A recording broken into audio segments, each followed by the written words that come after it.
Hello, my name is Jim DeMaio and this is A Course in Miracles.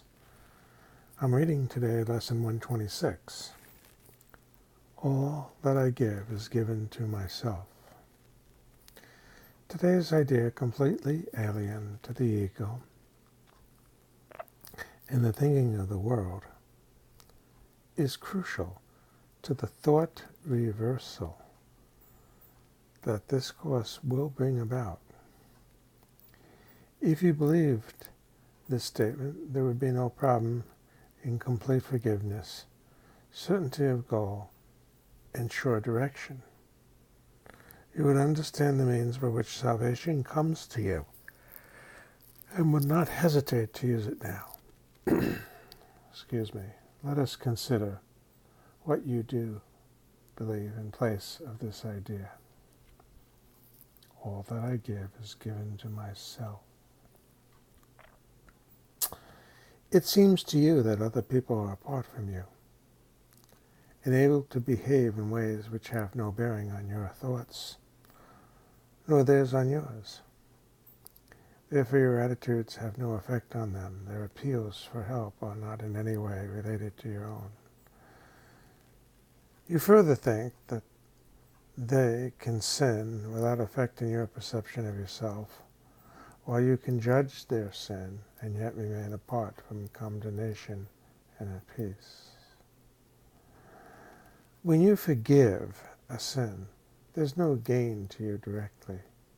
You give charity to one unworthy, merely to point out that you are better, on a higher plane, than he whom you forgive. He has not earned your charitable tolerance, which you bestow on one unworthy of the gift, because his sins have lowered him beneath a truly equality with you. He has no claim on forgiveness. It holds out a gift to him, but hardly to yourself. Thus, is forgiveness basically unsound,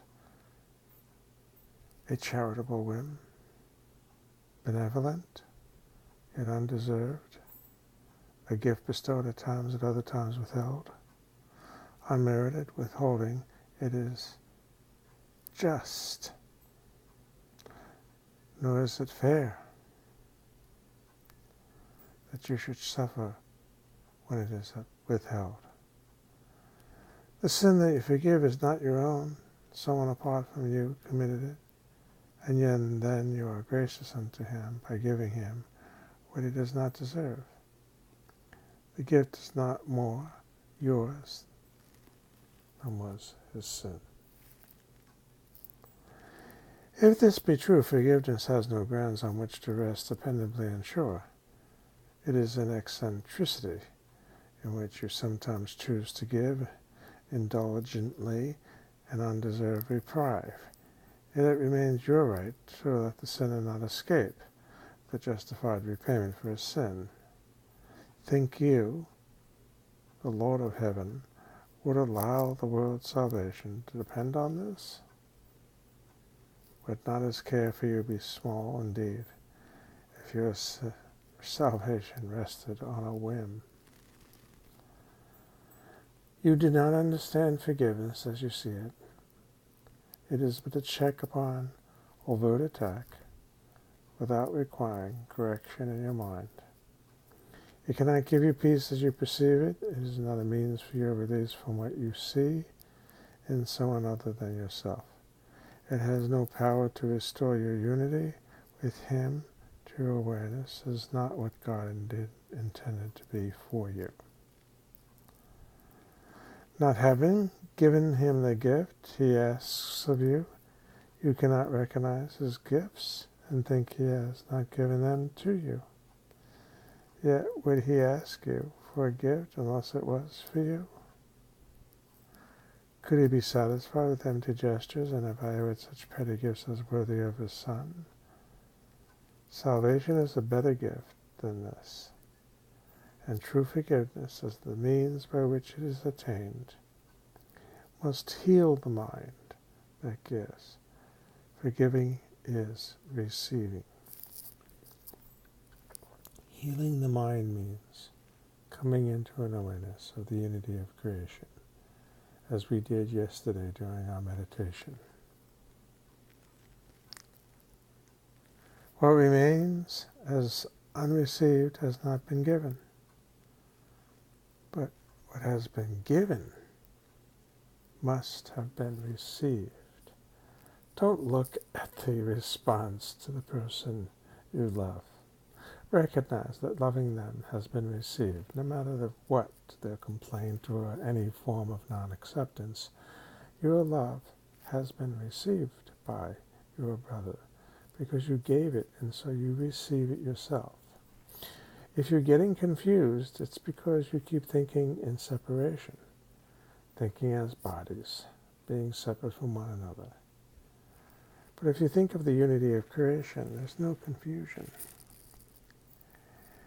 Today, we try to understand the truth that giver and receiver are the same. So that's what we're trying to get accomplished today. The unity of creation. Giver and receiver are the same. You will need help to make this meaningful because it is so alien to the thoughts to which you are accustomed. But the help you need is there. We found that help yesterday when we meditated, didn't we?